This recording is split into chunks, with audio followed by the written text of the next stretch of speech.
Besides sending the police, you might want to send an ambulance or a hearse. Hello, Billy Ho here, coming at you with the DraftKings show for the 2023 Farmers Insurance Open. I'm joined by my man, the DFS Chef David. And before we get started, I just wanted to let you know hit the like button, subscribe to the channel, all that good stuff. Make sure you take a look at the contest and join up. $2 entry, 50 top two paid. And check out the article. It's in the description. Got it updated with all the good stuff. Weather update, hint, hint. So we might have some showdown advantages for the first couple of rounds. Wednesday start, as if you don't already know that. So I'll introduce David. What's going on, my brother? Not much, man. Ready to kick off and talk some farmers insurance. I don't know how you did last week, but I'm not sad to say that I only had one of my lineups cash last week and still made money.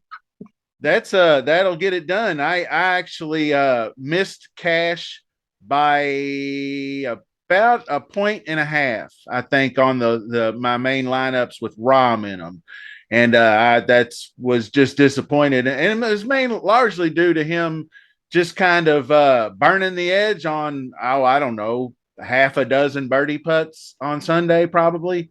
And then, of course, some of the other dudes making a run, Xander making a run. Xander had an albatross that I found out that he jumped up there, which I would think that you would get as many points or at least a 5 point bonus like you do for holes in one, because I mean, how hard is it? You're probably 200 plus yards out easy, with a hybrid or a wood in your hand making an albatross, as opposed to a 9 iron from 130 yards out. So anyway, it is what it is.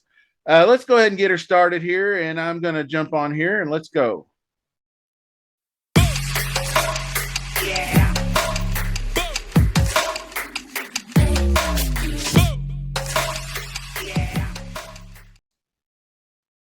All right, and here's the article. It's updated, and it's actually I got a little forward here, and it's starting to kind of morph into more of a journal for my thoughts on players as I'm going through, and I guess I'm publishing them because I start going through here and I start getting golfers and just typing a few words about them, and then I just add to it as the week progresses.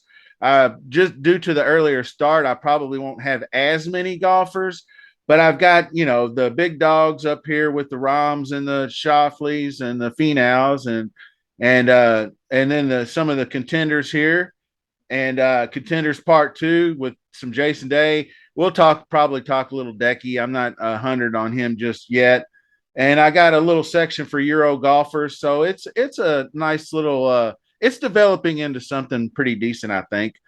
And so we'll get over here on David's model, which if you follow him on Twitter at the DFS Chef, you can send him a DM and he can get you set up on this model for about $1 a week, and pretty cheap stuff for good content and all kinds of stats. He pulls them in after every tournament. So the longer we play the 2023 season, the more stats you're going to get. So we're going to start up here with the 9K and above crowd here, like we have been the last couple of weeks, David. So start us off and give us some key stats, and then lead us into your top players. Yeah, of course. Well, I mean, we're talking a very long, difficult course when we talk the South course at Torrey Pines. So the Bombers are going to have a distinct advantage, and I think they're even going to have a even more so distinct advantage this year with the amount of rain that California has seen lately. I don't know how well the groundskeepers have done, getting the course dried out and everything, but I also am not sure how much the amount of rain that they've gotten has let the rough continue to grow, or if they've trimmed down the rough. But it's going to play difficult. We're looking at guys that can bomb the ball. We're looking at driving distance. We're going to be looking, obviously, strokes gained approach each and every single week. Around the green really comes into play here. So I've got around the green in there. Strokes gained putting, precisely POA, Anua is what we're on. on the south course. If I'm not mistaken, the north course is bent grass. And I know you were going to give a little hint to the guys that watch this and also the guys in the Discord chat. But for showdown rounds, play guys on the north course. Yeah. Especially, Honestly, I think that is for guys that watch these videos and that follow DFS in general. That I think the word's been out on that for a few years now, and you just really have to be new to PGA DFS to not be aware of that. And anybody that's going to find that out, all you got to do is go on YouTube and watch one video, and you're going to know. So that's that. and then carrying on, the south course, the par fives are where you're scoring, and obviously, I said this last week, par fives is where you're going to score mainly each and every course that we play, but precisely this course, you want to be able to score on the par fives here on the south course. If you're not scoring on the par fives on the south course, you most likely are not going to find yourself high up on the leaderboard. Nope. With a difficult course, like I said, around the green is going to come into play, but also bogey avoidance and scrambling this week is going to come into play. So, with that said, when we talk 9K plus guys, obviously John Rahm is going to be most likely everyone's number one ranked golfer in models, and it's a good reason. If I'm not mistaken, I believe Rahm came out and said that this is one of his favorite courses to play on, if not his favorite course to play on. And we didn't touch on this too much last week, but when you go to the second tab on my model with the bets and player pool, you'll see it right there.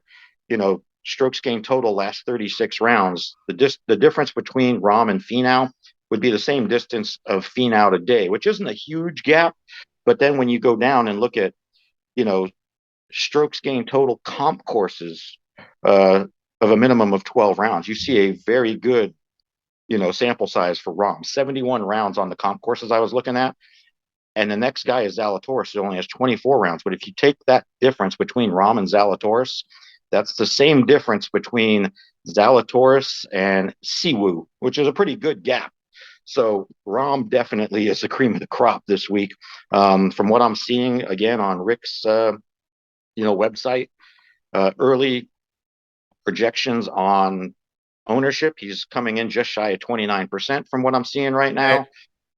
You could probably double that in cash. He's probably going to be like 60%, if not higher, in cash.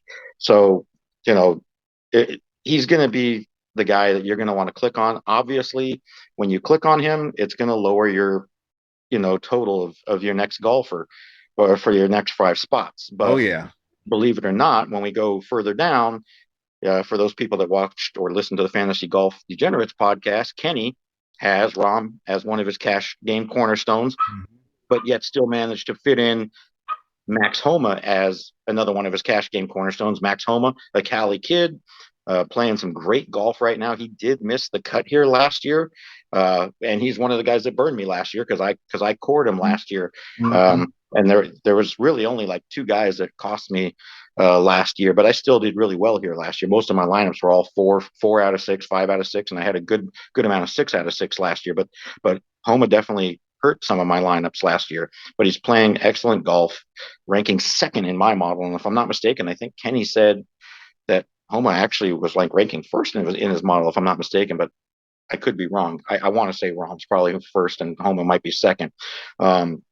Zalatoris is going to be someone that I'm looking at this week. For those of you that might not want to play Rahm and might want to go more balanced, maybe you fit in the 3 guys in the 9K range and go like Zalatoris, JT at 9,400 is pretty damn cheap, but he's also somewhat suspect. Not the greatest at this course. You would think he would be a lot better, but his ownership is creeping up. He's over 20% projected ownership right now, at least on Rick's website. But Taylor Montgomery, when are we going to stop talking about Taylor Montgomery? The one thing that kind of hurts him, his approach play is not the best, but he makes up for it with his around the green and putting. And this was the first time that we really got a chance to look at Taylor Montgomery was here last year. He did play in the 2021 U.S. Open and made the cut, but this was actually like the first time we saw him last year from that big Corn Ferry gap, and he finished T11 here last year, and this was the first time we looked at him really and we didn't really know who he was that much. There might have been a couple guys in the industry that kind of knew who he was and took a chance on him at this course last year, but he gained over 5 strokes putting last year at this course, and he continues to gain strokes gained putting, and he continues to just rattle off top 15 after top 15 after top 15. So I got to go back to Taylor Montgomery. So those are the guys that I'm really focused on in the 9K plus range. All right, sounds good. Yeah, you can't deny Taylor Montgomery and his success. And the first thing I thought of was maybe this is finally the week. And then I go look at his history, and I was like, well, hell, he finished 11th last year. Just talking weather, what you mentioned a minute ago was I noticed Wednesday looks good, but Thursday is going to get dicey. So I might try to focus maybe some of the more borderline cut makers.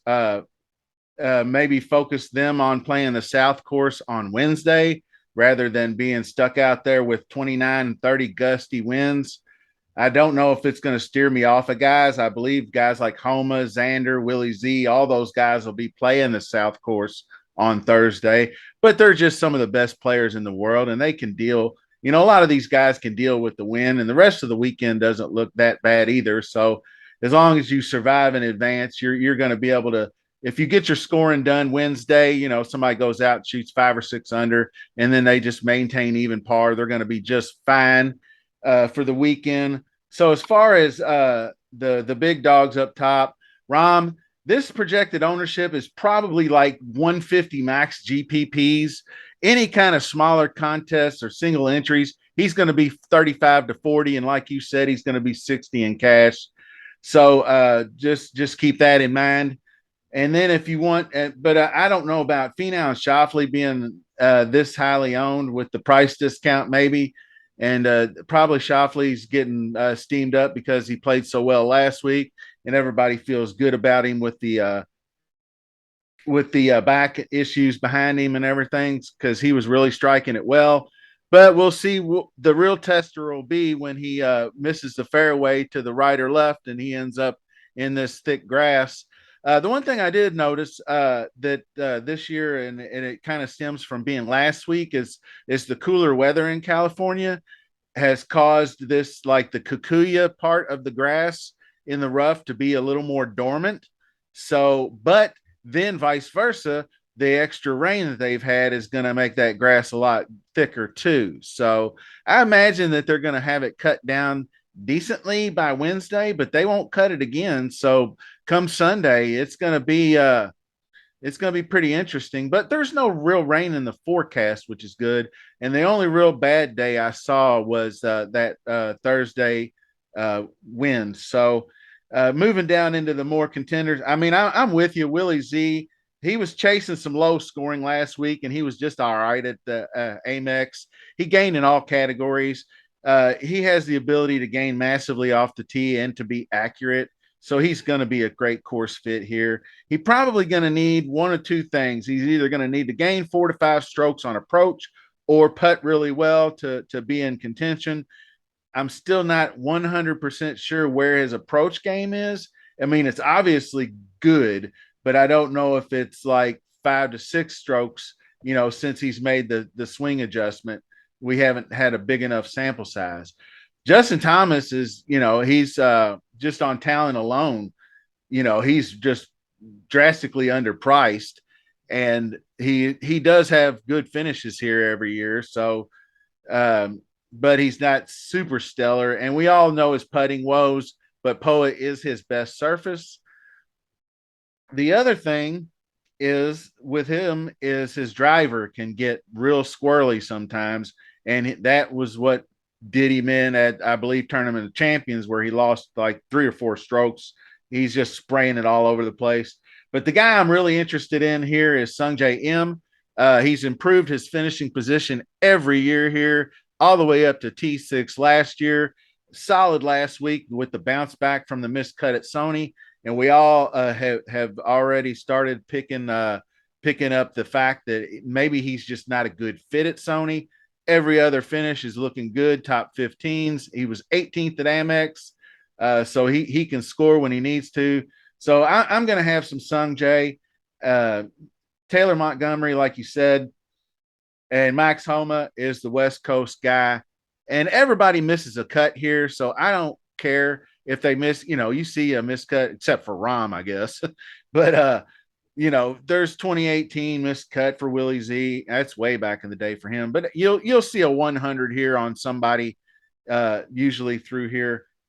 Now dipping into the 8Ks, Jason Day. This is some of this ownership. I'm not 100% sure that I agree with. I feel like Jason Day is going to be a lot more popular than that. Maybe it was a low key. I wrote it down. Maybe it was kind of a low key 18th finish since everybody was just bombing up the leaderboard. And he obviously third place last year, a lot more healthy. He's got a win here. So, he's got great course history. He does have that one missed cut, like I was just talking about. So I might have some interest in him playing really well, long enough off the tee. Mav McNeely's another one, long off the tee and can get it done on the greens, which is a good combination here. The irons are a little bit suspect. If you're looking for specifics on irons, I like 175 to 200 and 200 plus. JJ Spawn might be interesting. He's got some pretty decent course history here with some mid 30s and 20s finishes for being a shorter hitter. But 295, is not that bad. He makes up for it in accuracy, and he's really been good ever since he's got, and everybody, if you follow DFS golf long enough to know he had a type of diabetes that was misdiagnosed. And so he got back on the correct medication and got him regulated. He lost weight. He's playing much better, much more confidence. So he's looking good. I'm going to go back to Cam Davis. He killed everybody last week, and me included.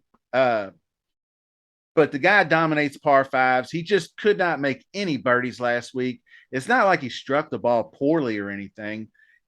He just birdie fest, maybe not his jam. He's got all these par fives to dominate on. He hits the ball a ton, and he's not super inaccurate. So he can keep it in play. So I'm going to go give him another chance. That 20% seems high to me. Maybe people are wising up to the fact that, you can go right back to a guy that burns you. I don't know. But my favorite play probably in this 8K range is going to be Justin Rose, surprisingly enough. He is really starting to turn his game around after some really struggles with his driver and whatnot. And if you remember years ago, he changed his clubs and it almost seemed like it ruined his whole career. And maybe he just got lazy, things of that nature. But he's long enough off the tee. I think he's probably lost a little bit of distance because he used to be a guy that was probably 304 to 306. And now he's under 300. But sometimes that depends on the tournaments you play and what you have to do with the driver. And he has just kind of been consistent, nothing eye popping as far as stats go. But I like his history here. He's played well. I think his top four courses that I looked at were Quail Hollow, Muirfield Village, and Torrey Pines were the three of the top four. And of course, Muirfield and Quail Hollow are comp courses, in my opinion. So difficult and long. And obviously, Torrey Pines, he won a few years ago. So I like him here to make the cut and do some damage. 8,100 is a very fair price. And if he's going to be under 15%, I like that too.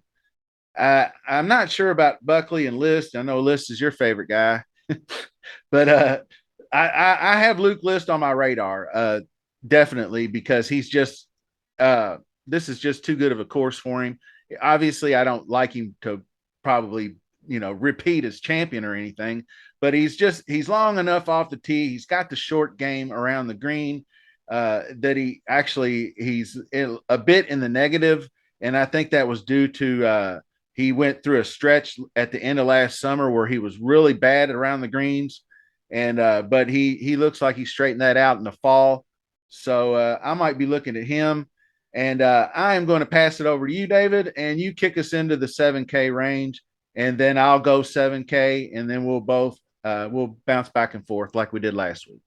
Yeah, definitely. I'll mention some of the guys in the 8K range that I like, and you already kind of touched on that. Jason Day obviously really likes this course, like you mentioned. He's ranking out fifth in my model. He seems to be back. Uh, Obviously, again, the model's based on 2023 stats. Some guys only have as little as 6 rounds, but Day's actually got a good amount of rounds, and his approach game is what seems to be back. He's at least on 2023 stats, I believe he was like first in the field or fifth in the field on approach right now. So something to really look at. The approach game is back for him. It seems as though Aussies really do well here. Um, or just Euro guys in general seem to do really well here because they're used to that Zoysia and stuff like that, and then the POA, Right. especially the POA, especially in Australia. So that's why I think Day does really really well here. Um, Again, like you mentioned, at least on Rick's website, the ownership is creeping up, and if he gets to be that high, then maybe I can understand fading him and going to a California kid, like you mentioned, the Cali kid, Maverick McNeely. And when we talk the South Course has some small greens. And the one thing McNeely does well at, if you go back in his history, he performs well on small green courses, a la Pebble Beach. He's had, I think, the second place finish at Pebble, if I'm not mistaken. So McNeely, I can see Oh going to, yes. but McNeely's ownership, at least right now, is projected at like almost 17%. So people in the industry know Maverick McNeely, and they know what he's been doing, especially recently. He's been rattling off some good ones. You mentioned JJ Spawn, and I'll touch on that. Spawn is a local product. He's a San Diego kid, just like Xander is. Um, and if we go back and look at Spawn, Spawn is Taylor Montgomery light, if you want to call it. He's made 10 straight cuts on tour, and half of those are actually top 15 finishes. So like you said, Spawn has found it. And I don't mind some Spawn. Cam Davis, Aussie. I just mentioned the Aussies, and that's why Cam Davis has made 5 straight cuts here. Yeah, I think he likes this. He was a letdown last week. I had some Cam Davis last week, but again, like you mentioned, Im just doesn't like Sony. And I mentioned it last week, in our pod last week, how many guys are willing to just jump right back on the train after Im missed the cut at Sony? I jumped right back on him. And this is the same thing for Cam Davis this week. He missed the cut, and he missed it substantially last week. And how many people are willing to just jump right back on the train? I have no problem going right back on that train with Cam Davis this week. You already mentioned Justin Rose, former winner here, another of the older guard, just like Jason Day, that seems to have found something in the game again this year. And Rose was actually the guy that helped me win money last week, despite only cashing one lineup. I was actually overweight on Justin Rose last week. The guys that killed me last week, especially when I do my core cascade, were Patrick Rogers killed me last week, and then I took a chance on Nick Taylor last week, and those two guys in my core immediately knocked me down. So that's what really crushed me last week. But going down into the 7K range, um, Taylor Pendrith did well here last year. For the first time that he ever played this course, missed the cut last week, but I think this is a better suit for him this week at this tournament. So I can understand going to Taylor Pendrith, but a guy that I like is the same price is Wyndham Clark. Wyndham Clark is one of the longest hitters on tour. He's also one of the best putters on tour, especially on POA. Again, that bets and player pool tab that I use, I have the breakdown with the POA putters. And if you go and look at the POA putters, especially this is only going since 2021, so and there aren't that many courses that have straight POA. But you see Taylor Montgomery first. I'll get into Will Gordon, who's actually second with only 8 rounds. Yeah. But there's Wyndham Clark right there. Wyndham Clark has one of the 20 rounds since 2021 on POA. So Wyndham Clark's definitely someone I'm looking at, and that's kind of his game. He's a bomber that can putt, and I think that's what you're going to need this week. So Wyndham Clark's someone I'm really looking at. I just mentioned Euro guys, and when we mentioned Euro guys, and I think Rick already said it in his podcast. If anyone watched Rick's podcast, Thomas Dietrich, Rick is saying, might be the most mispriced guy in the field this week, ranking sixth in my model. Um, he has played here. He hasn't played here in the last 5 years, if I'm not mistaken. But not the greatest history here, but he's elevated his game since then, and it's showing. He's a long hitter, another long hitter that can putt. So Thomas Dietrich, I'm looking at. If we, like I mentioned, Kenny's cash games cornerstones, and I think he's basing this mainly on course history here. But Ryan Palmer loves this place, and that gives you that correlation of Oh yeah. Rompom. That's the team. That's the team, Rompom. So I Right. understand him. I understand him going to Ryan Palmer based on that course history. Uh, I already mentioned Will Gordon. Gary Woodland's name is starting to pop through the industry.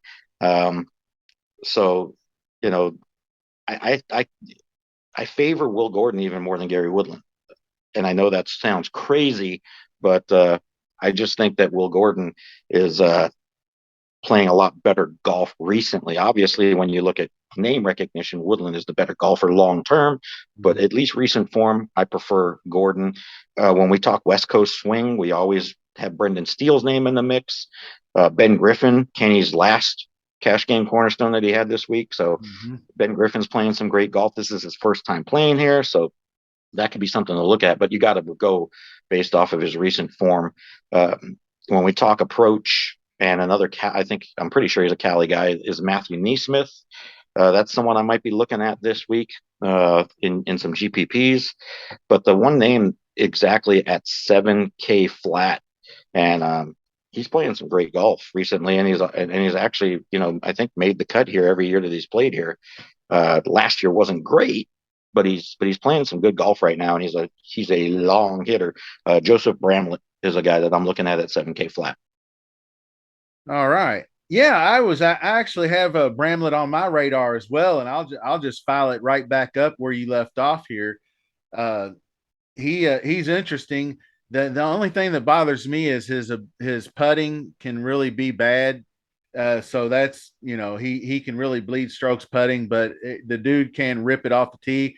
Another dude, and I don't know if he's got to go low key. Matty Schmid, uh, the sixth place last week just really opened my eyes to him, and I was like, it's like, okay, let's take a look at this guy and see what we're working with.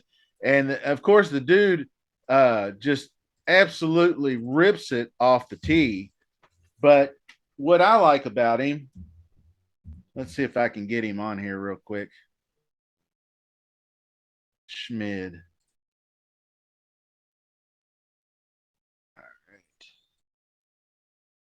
Gaining strokes off the tee, the ball striking, that's just huge, and the putting was there.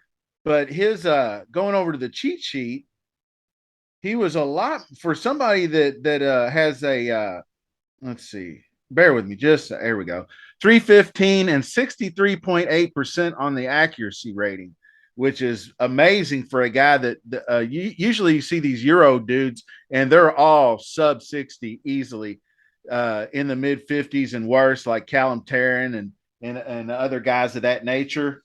So, but yeah, I got a whole section in the article on the Euro guys, which that was something that I saw as well, is that they fit well here, like the ryegrass fairways, the traditional Poa greens. They're kind of uneven. They're bumpy and grainy and whatnot. So Dietrich was on my list, the bomber, and pretty accurate in his 2 rounds at the stadium course.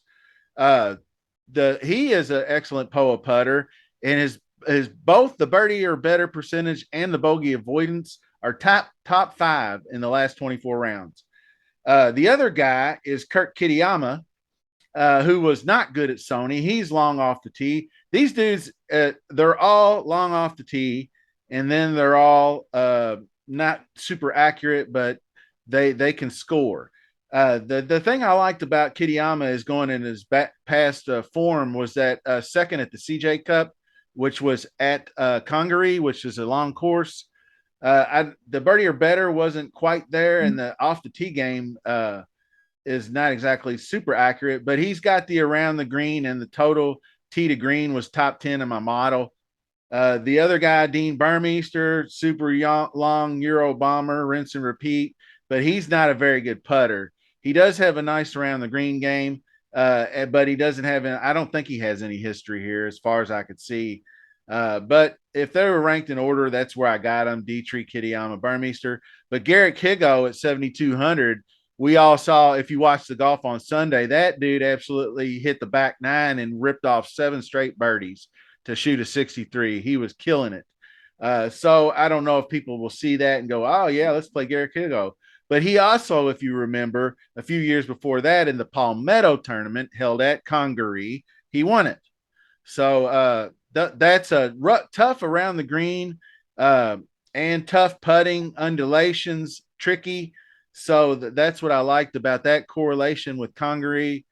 So a very streaky player, but the back-to-back tourneys, I looked at his history, and whenever he pops, he like misses the cut the next week. So I'm really going to be a bit underweight on him if I play him at all. But up around the let's see, I already went through the 8K range. I'm looking at a couple other people. I took a smidge look at Cam Champ just because of the length off the tee, and he does have some past course history here, but he hasn't been that this is his MO. He's like, he hasn't been good for a long time. You see, he didn't make a cut during the fall, and then all of a sudden he gains 10 strokes putting and he finishes top 5 or wins a golf tournament. So he's on my radar just because of the ownership. He's going to be sub 5 easily. Robbie Shelton playing well lately and is great around the green. He is a little short off the tee. I want more bombers, so I'm going to be looking at bombers. Maybe Callantarn. I'll look at a little bit. But welcome back, Lanto Griffin. Just to give him a shout out. I actually had to go look it up. I was like, wait a minute, where the hell has Lanto Griffin been? I said, I thought he went to live. That's why we haven't seen him. So he actually blew his back out. Talk about herniated discs.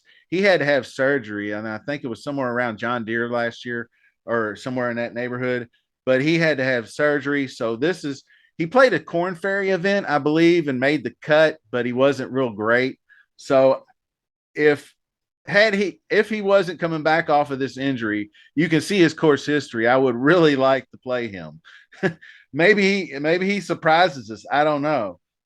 So if you want a guy that's going to be super low owned, Lanto Griffin can be a guy that has some course history for you. And the one thing I'm probably going to avoid doing a whole lot of is dipping down here in the 6K range. But a couple of guys I am looking at, this Ben Martin character just seems to be playing really well lately. People keep talking about the Gim Reaper, who hasn't played well in a long time, Doug Gim, but he's got some good history here as well. Austin Smotherman's popping a little bit in models. I believe a fella in the Discord mentioned him, and he did hit my radar, and he was in one of my original builds, just looking for a guy in the 6K range to play with like Rom and whatnot. So he's on the radar. Taylor Moore is a guy that hits it pretty far. Kevin Yu, the putting would worry me, and probably the around the green game. He hasn't seen this. Well, he saw it last year, missed the cut.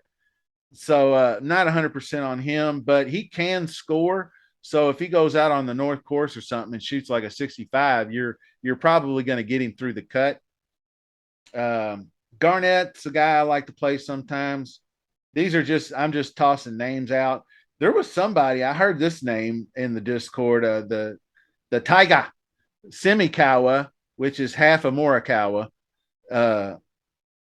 I love how they do the Kawas. There's a Horikawa, Simikawa, Morikawa, a lot of Kawas. Sean O'Hare keeps showing up in models for some reason, and I don't know why. But there was one more dude down here. Maybe it was Big Bank Hank Labiota or Tano Goya or somebody. Bill Haas probably at 6,100, who's got some course history, obviously. But that's about it for me, Dave. You got anybody in the 6Ks? I'm definitely going to try to avoid this range, but I mean, if I have to, Harry Hall, someone I'm actually considering going to. Pretty long off the tee, and he's actually second best putter in the field this week, at least based off of 2023 stats. So Hall, someone I'm possibly considering. Eric Cole's getting mentioned just because of what he's been doing recently. I don't know if this is the best course for him. So, I mean, but it's someone I'm considering. Kevin Tway, believe it or not, is someone I might be considering. He made the cut last week. Yes. I think he's made the last 2 cuts. He's pretty long off the tee. off of 2023 stats, his putting's not great, but Tway's actually someone that, when you look at his long form, Tway's actually a pretty good putter. So Tway's someone I might consider. And then, believe it or not, I think he came in at 6,100. I got the email this morning, but he Monday qualified yesterday. Caleb Surratt or Surratt. Oh yes, yeah, I At remember that name. at 6,100, you know, especially if you want to try and go studs and duds, might be someone that I might take a look at in a studs and duds build. You know, we haven't seen this guy in a while, and he's probably not going to make one of my lineups, but he is a West Coast guy, JB Holmes, and he's JB Holmes. JB Holmes is usually someone long off the tee, but I just don't know if I can click on his name, but I figured I'd just throw it out there. All right. Yeah, that I think that'll do it for us this week. But yeah, JB Holmes, go Cats. He's a Kentucky grad, so I always root for JB. But he always catches a lot of shit on the PGA Tour for being so damn slow. So I don't like that. But anyway, I think that we filled it out pretty good. I appreciate you joining me, Dave. As always, the DFS chef on Twitter, hit him up. And I am at Billy Ho Sports on Twitter. Hit me up and check out the videos on YouTube. Smash the like, hit the subscribe. Appreciate you joining us. And until we meet again, we'll see you soon.